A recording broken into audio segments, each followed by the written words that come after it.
आज मैं आपको भारत के सबसे प्रसिद्ध स्मारकों में से एक ताजमहल की ऐसी कहानी सुनाने जा रहा हूं जिसमें प्रेम है, त्याग है, कला है और इतिहास के कई अनकहे रहस्य छिपे हुए हैं। ये कहानी शुरू होती है मुगल साम्राज्य के स्वर्णिम युग से। उस समय भारत पर शासन कर रहे थे महान मुगल सम्राट शाहजहां। उनका असली नाम खुर्रम था। वे बचपन से ही बहादुर, बुद्धिमान और कला प्रेमी थे। उन्हें सुंदर इमारतें, बाग बगीचे और भव्य महल बनवाने का बहुत शौक था। एक दिन उनकी मुलाकात एक खूबसूरत और समझदार लड़की से हुई जिसका नाम अर्जुमंद बानो बेगम था। बाद में यही लड़की मुमताज महल के नाम से प्रसिद्ध हुई। कहा जाता है कि पहली मुलाकात में ही खुर्रम का दिल अर्जुमंद पर आ गया था। कुछ वर्षों बाद दोनों का विवाह हुआ। विवाह के बाद मुमताज महल केवल एक बेगम नहीं रही बल्कि शाहजहां के जीवन का सबसे महत्वपूर्ण हिस्सा बन गई। मुमताज हर परिस्थिति में शाहजहां के साथ रहती थीं। चाहे युद्ध हो या राजकीय यात्रा, वे हमेशा उनके साथ रहती थीं। यही कारण था कि दोनों के बीच गहरा प्रेम और विश्वास था। समय बीतता गया और दोनों के 14 बच्चे हुए। लेकिन वर्ष 1631 में एक ऐसी घटना घटी जिसने पूरे मुगल साम्राज्य को शोक में डुबो दिया। उस समय शाहजहां दक्षिण भारत में एक सैन्य अभियान पर थे। मुमताज भी उनके साथ थीं। वहीं अपने 14वें बच्चे को जन्म देते समय उनकी तबीयत अचानक बिगड़ गई। कई घंटे तक जीवन और मृत्यु के बीच संघर्ष करने के बाद मुमताज महल ने अंतिम सांस ली। कहते हैं कि मृत्यु से पहले उन्होंने शाहजहां से कुछ वचन लिए। उन्होंने कहा कि उनके बच्चों का ध्यान रखा जाए और ऐसा स्मारक बनाया जाए जिसे दुनिया कभी भूल न सके। जब मुमताज की मृत्यु हुई तो शाहजहां पूरी तरह टूट गए।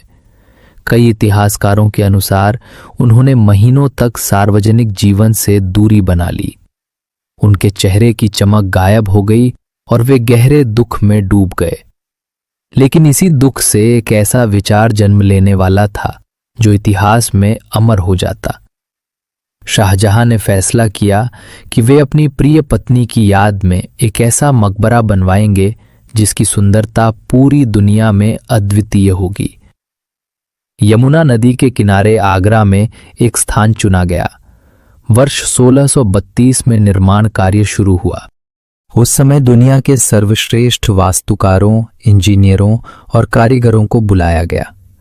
कहा जाता है कि लगभग 20,000 मजदूर और कलाकार दिन रात इस परियोजना पर काम कर रहे थे। राजस्थान के मकराना से विशेष सफेद संगमरमर लाया गया। यह संगमरमर इतना चमकदार था कि सूरज की रोशनी पड़ने पर मोती की तरह चमक उठता था। सिर्फ भारत ही नहीं बल्कि फारस, तुर्की, अफगानिस्तान और मध्य एशिया से भी दुर्लभ पत्थर मंगवाए गए।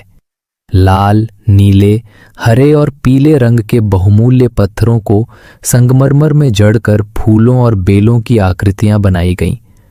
निर्माण के दौरान हजारों हाथियों का उपयोग किया गया।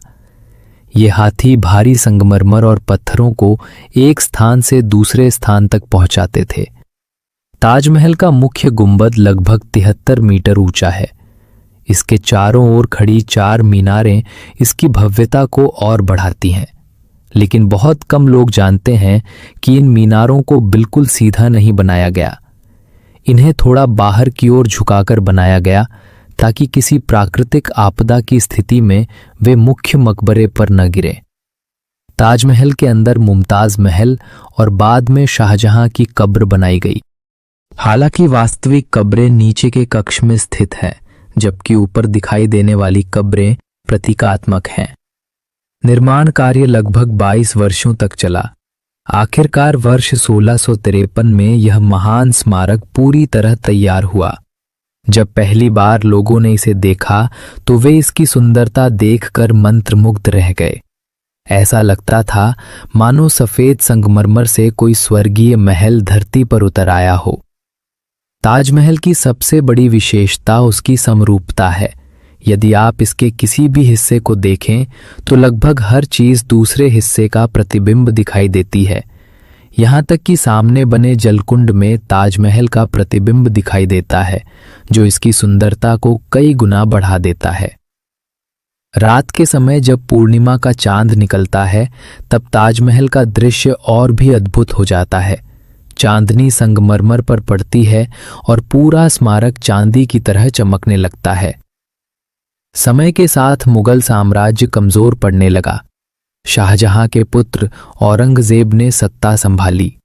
बाद में शाहजहां को आगरा के किले में नजरबंद कर दिया गया। कहा जाता है कि अपने जीवन के अंतिम वर्षों में शाहजहां रोज किले की खिड़की से ताजमहल को निहारा करते थे। वे अपनी प्रिय मुमताज की यादों में खोए रहते थे। 1666 में शाहजहां की मृत्यु हुई।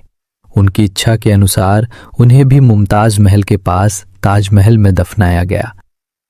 सदियां बीत गईं, अनेक शासक आए और गए, युद्ध हुए, साम्राज्य बदले, लेकिन ताजमहल आज भी उसी शान से खड़ा है। वर्ष 1983 में यूनेस्को ने ताजमहल को विश्व धरोहर स्थल घोषित किया। बाद में इसे दुनिया के नए 7 अजूबों में भी शामिल किया गया। आज हर साल लाखों पर्यटक दुनिया भर से यहाँ आते हैं। कोई इसकी वास्तुकला देखने आता है, कोई इतिहास जानने, तो कोई प्रेम की उस अमर कहानी को महसूस करने जो इसके हर पत्थर में बसी हुई है। ताजमहल हमें सिखाता है कि सच्चा प्रेम समय और मृत्यु से भी बड़ा हो सकता है। ये केवल एक मकबरा नहीं, बल्कि एक भावना है, एक याद है और इतिहास का वो अध्याय है जो कभी समाप्त नहीं होगा। जब भी सूरज की पहली किरण ताजमहल पर पड़ती है, ऐसा लगता है मानो शाहजहां और मुमताज की प्रेम कहानी आज भी जीवित हो। और शायद यही कारण है कि दुनिया इसे सिर्फ एक इमारत नहीं, बल्कि प्रेम का सबसे खूबसूरत स्मारक मानती है। अगर आपको मेरे द्वारा बताया गया कहानी अच्छी लगी हो तो लाइक करें,